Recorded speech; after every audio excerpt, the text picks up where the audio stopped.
கேரள எல்லையை ஒட்டிய தமிழ்நாடு பகுதிகளில் உள்ள கல்லூரிகளில் ஓணம் பண்டிகை கோலாகலமாக கொண்டாடப்பட்டது. கேரளாவின் முக்கிய பண்டிகைகளில் ஒன்றான ஓணம் வரும் 5ஆம் தேதி கொண்டாடப்பட உள்ளது.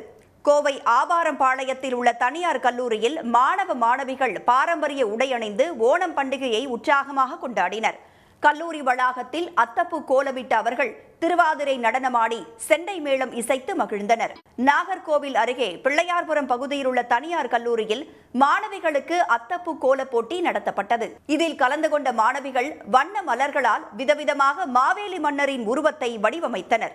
மாவேலி மன்னர் தன் நாட்டு மக்கள்லாம் சந்தோஷமா இருக்காங்களான்னு அவங்க வரவேற்கிற விதமா இந்த ஓணம் கொண்டாடப்படுது. நாங்க கேரளா அண்டை மாநிலங்கிறதுனால நாங்களும் சேர்ந்து கொண்டாடிட்டு இருக்கோம். எங்க காலேஜ்ல எந்தவித ஜாதி மத பேதமின்றி நாங்க ஒன்னா சேர்ந்து சந்தோஷமா கொண்டாடிட்டு இருக்கோம். சேலம் மாவட்டம் சங்ககிரியில் உள்ள தனியார் கல்லூரியிலும் செண்டை மேளம் முழங்க ஓணம் பண்டிகை உற்சாகத்துடன் கொண்டாடப்பட்டது. உடனுக்குடன் செய்திகளை தெரிந்து கொள்ள சன் நியூஸ் பெல் ஐகானை கிளிக் பண்ணுங்க.